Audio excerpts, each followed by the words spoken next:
Audio Jungle.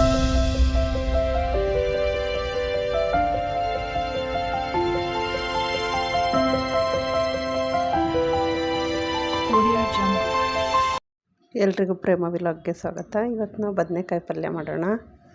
ನೋಡಿ, ಅದಕ್ಕೆ ನಾನು ಈ ವೈಟ್ ಬದನೆಕಾಯಿ ತಗೊಂಡಿದ್ದೀನಿ. ತುಂಬಾ ಚೆನ್ನಾಗಿರುತ್ತೆ, ಒಳ್ಳೆ ಮಟನ್ ಥರ ಇರುತ್ತೆ ಅದು ಪಲ್ಯ ಮಾಡಿದ್ರೆ. ನೋಡಿ, ಅದಕ್ಕೆ ನಾನು 2 ಟೊಮೊಟೊ ತಗೊಂಡಿದ್ದೀನಿ. ಸ್ವಲ್ಪ ತೆಂಗಿನಕಾಯಿ, ಹಸಿದು ತೆಂಗಿನಕಾಯಿ ಕಟ್ ಮಾಡಿ ಇಟ್ಕೊಂಡಿದ್ದೀನಿ.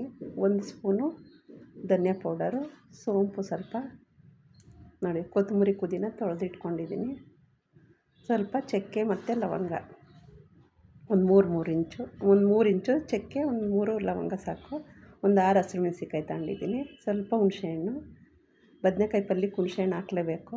ಸ್ವಲ್ಪ ಶುಂಠಿ, 1 ಗೆಡ್ಡೆ ಬೆಳ್ಳುಳ್ಳಿ, 1 ದೊಡ್ಡ ಈರುಳ್ಳಿ ಕಟ್ ಮಾಡಿ ಇಟ್ಕೊಂಡಿದ್ದೀನಿ. ಇಷ್ಟನ್ನು ಫ್ರೈ ಮಾಡಬೇಕು. ಬದನೆಕಾಯಿ ಆಮೇಲೆ ಕಟ್ ಮಾಡಿ ನೀರಿಗೆ ಹಾಕೋಣ. ನೀರಿಗೆ ಹಾಕುವಾಗ ಉಪ್ಪಲ್ಲಿ ಇಟ್ಟೋಣ ನಾವು, ಉಪ್ಪು ಬೇಗ ಎಳೆಯುತ್ತೆ, ಅದಕ್ಕೋಸ್ಕರ. ನೋಡಿ, ನಾನು ಟೊಮೊಟೊನು ಕಟ್ ಮಾಡಿ ಈ ಮಸಾಲೆ ಇದು ಫ್ರೈ ಮಾಡೋದಕ್ಕೆ ಹಾಕ್ತೀನಿ ನಾನು. ಸ್ವಲ್ಪ ಎಣ್ಣೆ ಹಾಕ್ಕೊಂಡು ಎಲ್ಲನೂ ಫ್ರೈ ಮಾಡ್ಕೊಳ್ಳೋಣ ನೀಟಾಗಿ. ಹಸಿ ವಾಸನೆ ಹೋಗೋವರೆಗೂ ಚೆನ್ನಾಗಿ ಹುರಿಬೇಕು ಅದನ್ನು. ಸ್ವಲ್ಪ ಎಣ್ಣೆ ಹಾಕಿ ಅದನ್ನೆಲ್ಲ ಹುರಿಯೋಣ ಮಸಾಲೆನ. ನೀವು ಪಾತ್ರೆಯಲ್ಲಾದರೂ ಮಾಡ್ಬೋದು, ಕುಕ್ಕರಲ್ಲಾದರೂ ಮಾಡ್ಬೋದು ಪಲ್ಯನ. ಇದು ರೊಟ್ಟಿಗೆ, ಚಪಾತಿಗೆ ಮತ್ತು ಅನ್ನಕ್ಕಂತೂ ಇನ್ನೂ ತುಂಬಾ ಚೆನ್ನಾಗಿರುತ್ತೆ ತಿನ್ನೋದಕ್ಕೆ. ಸ್ವಲ್ಪ ಖಾರವಾಗಿದ್ದರೆ ಇನ್ನೂ ಚೆನ್ನಾಗಿರುತ್ತೆ. ಫಸ್ಟಿಗೆ ಈರುಳ್ಳಿ ಹಾಕೋಣ. ಇದನ್ನು ಫ್ರೈ ಆಗಲಿ ಈರುಳ್ಳಿ ಎಲ್ಲ. ಚೆನ್ನಾಗಿ ಫ್ರೈ ಆದರೆ ಮಸಾಲೆ ಚೆನ್ನಾಗಿರುತ್ತೆ ತುಂಬಾ. ಇದೆಲ್ಲ ಫ್ರೈ ಆದಮೇಲೆ ಸ್ವಲ್ಪ ಎಣ್ಣೆ ಜಾಸ್ತಿನೇ ಹಾಕಿದ್ದೀನಿ ನಾನು. ಹಸಿರು ಮೆಣಸಿಕಾಯಿನೂ ಅಷ್ಟೇ ಹುರ್ಕೊಳ್ಳೋಣ. ಅದನ್ನು ಹಸಿ ವಾಸನೆ ಹೊಡೆಯಲ್ಲ.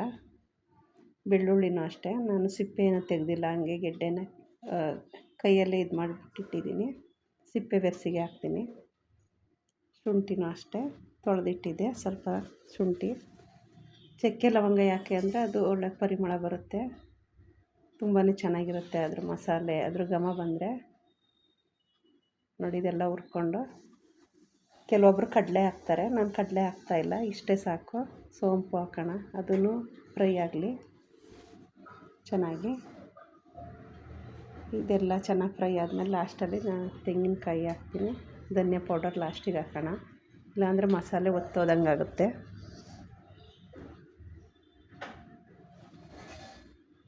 ನೋಡಿ, ಇದೆಲ್ಲ ಆಯಿತು. ಹುಣಸೆಹಣ್ಣು ಹಾಕೋಣ. ಹುಣಸೆಹಣ್ಣು ಸ್ವಲ್ಪ ಮೆತ್ತಗಾಗುತ್ತೆ ಅದರಲ್ಲೇ. ನೋಡಿ, ಇದೆಲ್ಲ ಚೆನ್ನಾಗಿ ಫ್ರೈ ಆಗಲಿ ಇದು. ನೋಡಿ, ಕೊತ್ತಂಬರಿ ಪುದೀನೂ ಇದಕ್ಕೆ ಹಾಕ್ತೀನಿ ನಾನು. ಇದನ್ನು ಸ್ವಲ್ಪ ಬೆಚ್ಚಗಾದರೆ ಸಾಕು. ನೋಡಿ, ಇದೆಲ್ಲ ಆಗಿದೆ. ತೆಂಗಿನಕಾಯಿ ಹಾಕೋಣ. ಇದಕ್ಕೆ ಹಸಿಕಾಯಿನೇ ಚೆನ್ನಾಗಿರೋದು. ಕೊಬ್ಬರಿನೂ ಹಾಕ್ಬೋದೇನೋ, ನಾನು ಕೊಬ್ಬರಿ ಹಾಕಿ ಯಾವತ್ತೂ ಮಾಡಿಲ್ಲ, ಹಸಿಕಾಯಿ ಹಾಕಿ ಮಾಡೋದು. ಜಾಸ್ತಿ ಮಾಡೋದಾದರೆ ಸ್ವಲ್ಪ ಜಾಸ್ತಿ ತೆಂಗಿನಕಾಯಿ ಎಲ್ಲ ತಗೋಬೇಕು. ನೋಡಿ, ಧನಿಯಾ ಪೌಡರ್ ಹಾಕೋಣ, ಲಾಸ್ಟಲ್ಲೇ ಹಾಕಬೇಕು, ಇಲ್ಲಾಂದರೆ ಮಸಾಲೆ ಎಲ್ಲ ಒತ್ತಿ ಹೋದಂಗೆ ಆಗುತ್ತೆ.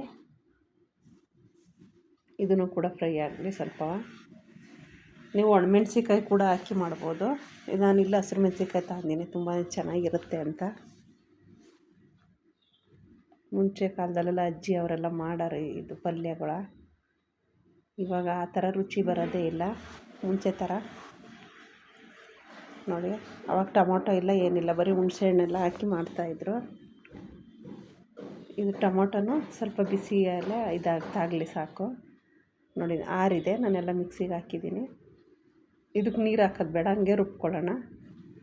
ಮತ್ತೆ ನೀರು ಸೇರಿಸಿದ್ರಾಯ್ತು ಮಸಾಲೆಗೆ. ನೋಡಿ, ನಾನು ಬದನೆಕಾಯಿ ಕಟ್ ಮಾಡಿ ಉಪ್ಪಲ್ಲಿ ಹಾಕಿಟ್ಟಿದ್ದೀನಿ. ಇದು ಮಸಾಲೆಗೂ ಸ್ವಲ್ಪ ಉಪ್ಪು ಸೇರಿಸಿದ್ದೀನಿ ನಾನು. ಅದಕ್ಕೆ ತುಂಬೋದ್ರಿಂದ ಮಸಾಲೆಗೂ ಸ್ವಲ್ಪ ಉಪ್ಪು ಹಾಕಬೇಕು. ನೋಡಿ, ಮಸಾಲೆ ಹಿಡಿಯುತ್ತೆ ಅದರೊಳಗಡೆ. ಇದನ್ನು ಕಟ್ ಮಾಡಿದ್ದೀನಲ್ಲ ಅದರೊಳಗಡೆ ತುಂಬಬೇಕು, ಇಲ್ಲಾಂದರೆ ಅದರಲ್ಲಿ ಮಸಾಲೆ ಹಿಡಿಯಲ್ಲ. ಅದಕ್ಕೋಸ್ಕರ ನೀವು ಚಿಕ್ಕದು ತಗೋಬೋದು, ನಾನು ಸ್ವಲ್ಪ ದೊಡ್ಡದೇ ತಂದಿದ್ದೆ, ಚೆನ್ನಾಗಿರುತ್ತೆ ಅಂತ. ನೋಡಿ, ಆ ಥರ ತುಂಬಿಟ್ಟೋಣ ಎಲ್ಲವಕ್ಕೂ ಮಸಾಲೆನ.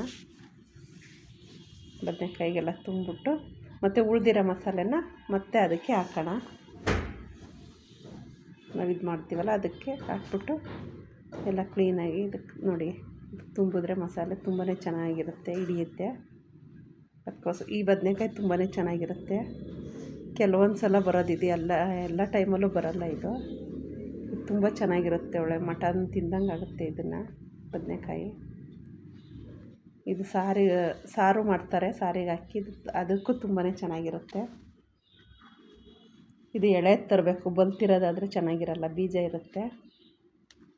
ಎಳೆದು ತುಂಬಾ ಚೆನ್ನಾಗಿರುತ್ತೆ.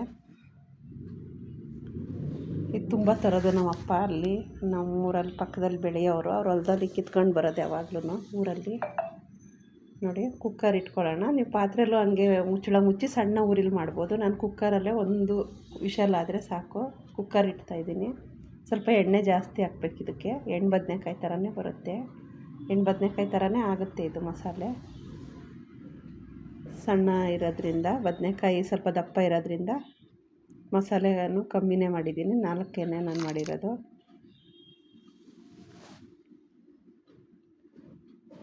ನೋಡಿ, ಎಣ್ಣೆ ಬಿಸಿ ಆದಾಗ ಇದಕ್ಕೆ ನಾನು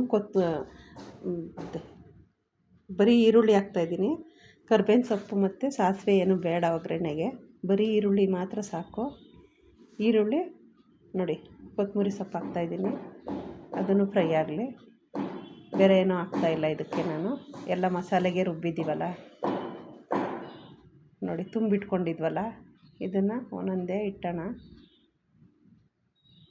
ಇದು ಬೆಂದ್ರೂ ಹಂಗೆ ಇರುತ್ತೆ, ತುಂಬ ಚೆನ್ನಾಗಿರುತ್ತೆ. ಚೆನ್ನಾಗಿ ಬೇಯಬೇಕು. ಅರ್ಧ ಬೆಂದರೆ ಚೆನ್ನಾಗಿರಲ್ಲ ಬದನೇಕಾಯಿ.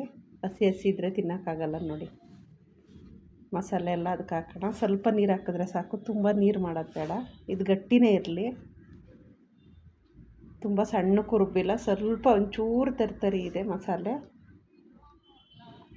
ನೋಡಿ, ಎಲ್ಲ ನೀರೆಲ್ಲ ಅದನ್ನೇ ಎಲ್ಲ ಬಳೆದ್ಬಿಟ್ಟು ಹಾಕೋಣ ಅದನ್ನು ಕ್ಲೀನಾಗಿ. ನೋಡಿ, ಬದನೇಕಾಯಿ ಎಲ್ಲ ಸ್ವಲ್ಪ ಬೇಯ್ತಾ ಬಂತು. ಸ್ವಲ್ಪ ಉಪ್ಪು ಹಾಕ್ತೀನಿ ನಾನು, ಮಸಾಲೆಗೆ ಹಾಕಿರೋದ್ರಿಂದ. ಬದನೇಕಾಯಿ ನೆನೆಯುವಾಗಲೂ ನಾನು ಹಾಕಿದ್ದೆ ನೀರಲ್ಲಿ, ಅದಕ್ಕೆ ಸ್ವಲ್ಪ ಉಪ್ಪು ಹಾಕ್ತಾಯಿದ್ದೀನಿ. ಇಲ್ಲ ಉಪ್ಪು ಹೋಗ್ಬಿಡುತ್ತೆ ಆಮೇಲೆ ಜಾಸ್ತಿ. ನೋಡಿ, ಎಲ್ಲ ಕಡೆ ಚೆನ್ನಾಗಿ ಉಪ್ಪು ಹಾಕಿದ್ನಲ್ಲ ಮೇಲೆ, ಎಲ್ಲ ಕಡೆ ತಿರುಗಿಸ್ಬಿಟ್ಟು ಆಮೇಲೆ ಕುಕ್ಕರ್ ಮುಚ್ಚಳ ಹಾಕಿದ್ರೆ ಆಯಿತು. ಇದು ಚಪಾತಿಗೆ ತುಂಬ ಚೆನ್ನಾಗಿರುತ್ತೆ. ಉಳಿದ್ರೆ ಮತ್ತು ಅನ್ನ ಎಲ್ಲ ತಿನ್ಬೋದು. ನಾನು ಅನ್ನ ಕೂಡ ಮಾಡಿದ್ದೀನಿ, ಚಪಾತಿನೇ ಮಾಡಿದ್ದೀನಿ. ನೋಡಿ, ಆಗಿದೆ. ಇದು ತೆಗೆದು ನೋಡೋಣ. ನೋಡಿ, ಆಗಿದೆ, ಚೆನ್ನಾಗಿ ಬೆಂದಿದೆ. ನೋಡಿ, ಮೇಲೆ ಮಾತ್ರ ಒಂಚೂರು ಹಸಿ ಕಾಣಿಸ್ತೈತೆ, ಅದನ್ನು ಬೆಂದಿದೆ. ಅದನ್ನು ಉಲ್ಟಾ ಮಾಡಿದ್ರೆ ಸರಿ ಹೋಗುತ್ತೆ. ನೋಡಿ, ಚೆನ್ನಾಗಿಲ್ಲ, ತಳ ಹಿಡಿದು ಒಂದು ವಿಷಲ್ ಸಾಕು. ಹೇಗಿದೆ ಟೇಸ್ಟ್ ನೋಡೋಣ. ತುಂಬಾ ಘಮ ಬರ್ತಾಯಿದೆ, ಚೆನ್ನಾಗಿ ಒಳ್ಳೆ ಪರಿಮಳ ಬರ್ತಾಯಿದೆ. ನೋಡಿ, ಇದ್ರ ಜೊತೆ ನಾನು ಚಪಾತಿ ಮಾಡಿದ್ದೀನಿ.